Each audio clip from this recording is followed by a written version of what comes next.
A six-figure income as a new insurance agent is 100% attainable. It's definitely going to be a challenge for you. What I'm going to go over here is what it took for me to make my first $100,000 in the insurance industry. You guys are going to learn from my mistakes and my journey, how you can apply this yourself so that you don't have to go through the trouble I went through. So let's jump into it. As an insurance agent, you're technically self-employed, which means you're employed by yourself. This means that you're an employee of your business. You need to work for yourself the same way that you would expect someone else to work for you. When I first got into the industry, it was like, okay, this is cool. I can kind of have this flexibility and this freedom and all that stuff, but that was a complete fallacy. Like, don't lie to yourself and tell yourself that you can kind of do this whenever you want on your own time. You will not make $100,000 in insurance your first year, maybe even at all, if you don't work at least like 50 hours a week. You can't be showing up late and working all these random odd hours. It's almost being disrespectful to yourself. So you need to work for yourself better than you would work for the hardest boss that you've ever had in your life. That means, hey, I'm going to wake up and at the same time every day. I'm going to get to work at the same time every day. I'm going to make sure that all the tasks are done by the end of the day. I'm going to go above and beyond and put some extra effort in for myself. Treat yourself as an employee of your business, because you're not at the point yet where you have that freedom as an entrepreneur. You're a solopreneur and you don't have that business infrastructure yet to where you can kind of just take the time to do whatever you want. So that's number one. Hold yourself accountable as if you were working for someone else. The next thing is the most important thing that anybody can get down in this entire industry. Actually, I'm going to save this one for last. The next thing that you want to learn is who to work with. So when I got into the industry, I was bedazzled by these big numbers of potential income that someone had flashed in front of me. He was a good dude. I have nothing bad to say about him, but he was kind of like not really in it with his agents. He wasn't really super engaged, super involved in their day-to-day activities. I never got calls from him. There was no accountability. There was no checking in and helping me hone my sales process. It was, if anything, it was like, hey, come to my office and learn the products, but that was it. So you need to make sure that you're getting with someone who has a proven track record of being successful in this business, but not only that, that they have a proven track record of helping other people be successful in this business. And you can even ask those people, reach out to them on social media, be like, hey, how is this person as a leader? Has this person helped you? If there's anything that you would change about their leadership style, what would it be? It's so important that you don't get with an upline who's just like not even going to pay attention to what you do. It's so rampant in this business that people just mass hire people and they don't even pay attention to what they do. They're just going to throw a bunch of spaghetti on the wall and see if something sticks. Now, I do hire a lot of people here, but we put a lot of time, energy, and effort into every single agent that comes through. I personally run training with people in the morning. I personally jump on people's calls and help them close their sales. I have like over 20 one-on-ones every single week with the agents on our team, and so does my leadership team. We are hiring a lot of people, but we're investing that time. So you need to make sure that, and also too, ask the person who you're going to work for or work with, I guess, who's bringing you into the business. Ask them to see their 1099s. Even if they're your friend, be like, how much money did you make last year? They can be like, well, I made 10 grand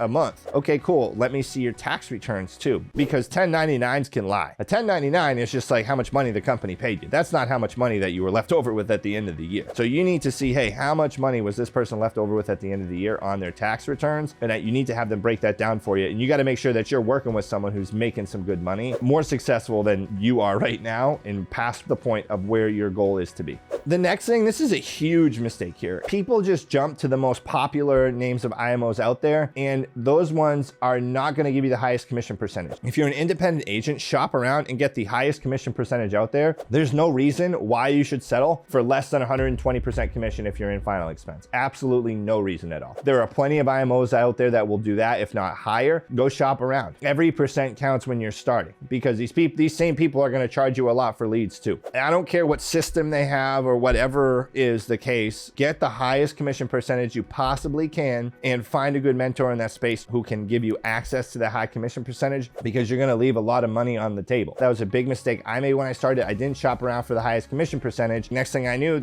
I could have got 20% higher commission somewhere else. That completely depends on the system though. So if you're in a captive agency like ours here, where we provide all the leads and all the CRM and E&O insurance, everything else that people need, we start agents at a lot lower commission percentage, obviously. But if you're going into an independent position, independent agent, where you are going to be handling everything on your own, you pay for everything, every single percentage of that commission counts. I promise you. The next thing I'm going to go over is chargebacks. You need to look at your commissions as an interest-free loan. Your commissions are not a paycheck. Your commissions are an interest-free loan, your advanced commission. You make a sale, that client may not even have paid a bill yet, maybe they just paid one payment, and then you get paid a bunch of money as if they already made a bunch of payments for the year. If a client pays $100 a month, you get advanced on whatever your commission on a $900 part, that $900 of premium would be. That's an advanced commission. A lot of new agents get bedazzled by this like big injection of cash into their account real fast. That's not your money. The company will take a piece of that back down the road because people are going to cancel their policies, especially in final expense. So if you get paid $1,000 in your advanced commission, put 300 of it to the side. It's going to be hard, but you have to have this discipline. I've seen this completely take people out of the industry. It almost took me out of the industry. So 30% of everything you make, put it away for chargebacks and taxes, because if not, it's going to come back to bite you in the butt hardcore. If it's your first year and your upline's trying to tell you to recruit, especially in an independent model where you have to pay roll-up debt for chargebacks, do not do it. You are going to get absolutely smoked. Happened to me. My upline didn't tell me to do it, but I did it anyway. If you bring someone on and they're under you in the hierarchy and then they make sales and they leave and their clients cancel, you have to pay back their piece of the chargeback. Now, fortunately here at SLS, our agency covers roll-up debt, so I never have to worry about that anymore. But everywhere else you do that. So what happens is in these IMOs, you get someone at the top and then you get people underneath that person, and those people are essentially chargeback shields. And what happens is once those agents sell, if they leave and they have chargebacks, the people underneath the top person are the ones who eat that roll-up debt, that commission debt. Do not fall into that trap of being their shield before you can handle it. Learn how to sell before you can teach other people how to do it, because when you just start building a team, you're going to have to sell as well and do both. And if you're not really good at sales to the point where you can help someone and then go make a sale real quick because you know you're good at it, you're going to be in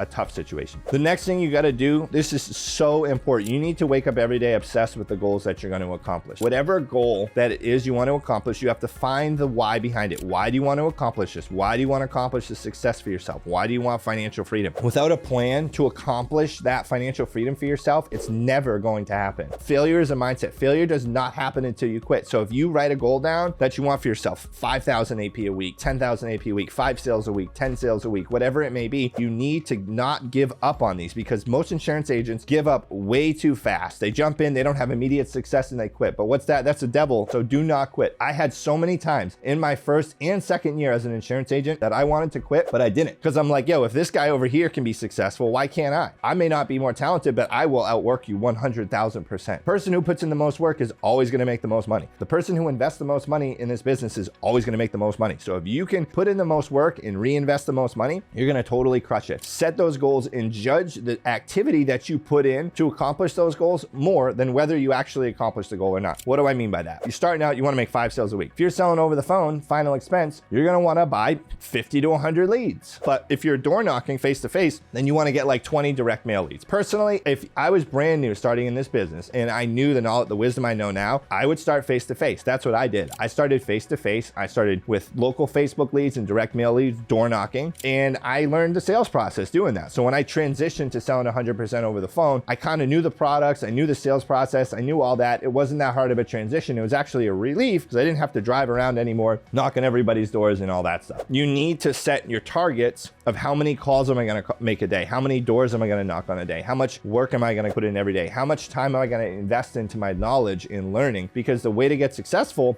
is to apply what you learn. That's really what it is. And there's so many other people on YouTube and different resources that you can use to learn these things to be successful in the industry, because there's so many generous, successful people in this business that want to help you succeed and want to provide you with the knowledge that you need to do well and succeed for yourself. Just reach out. You can text me, 774-606-6847. You better subscribe to the channel too and turn on post notifications. That'll really help me. If you're selling over the phone, the next thing I recommend is for you to get licensed in several different states. What happens is down the road when you're generating your own leads on social media and different advertising methods, it's going to give you a lot of versatility to have to actually drop your lead cost. So yes, it costs money to buy non-resident licenses, but it will cost you more money in the long run because your lead cost will be significantly higher. This is another investment because this is a business. You have to invest in yourself in this business. It's not just like, I got my license, I don't have to spend any money. No, you got to invest in yourself. You want the best technology that money can buy you, or that you can afford. Make sure that you get good technology because it's going to help you. If you're working on a slow computer, especially selling over the phone, you're literally throwing money down the drain. Cool thing is that you can write all that stuff off on your taxes. Eliminate distractions in your life too. If your phone is a distraction, put it in your desk while you're working. Delete your social media apps during the day. Set a timer so that you can only turn them on at a certain time at night. Get everybody in your life on the same page as you and bought into your goals and what you're trying to accomplish. You need that support from the people around you to be successful in this. 92% of insurance agents quit because they just give up. Don't quit. You spent all this time to get the license. Like, what did you expect? That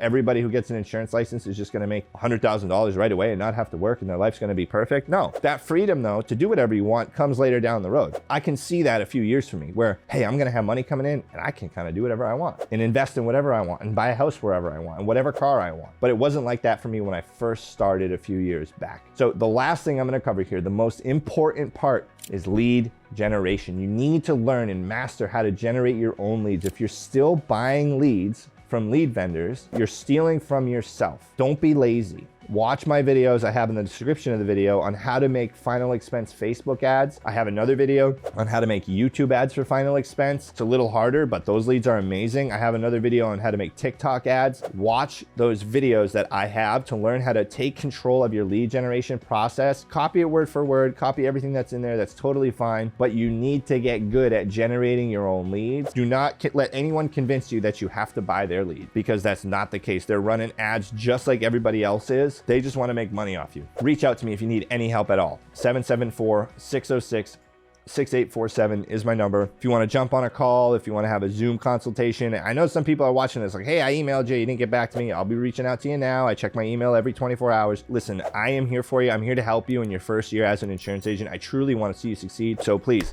reach out to me if you need anything. And you definitely want to watch one of these next videos coming up here, either on how to create your own Facebook leads or another amazing video for new insurance agents.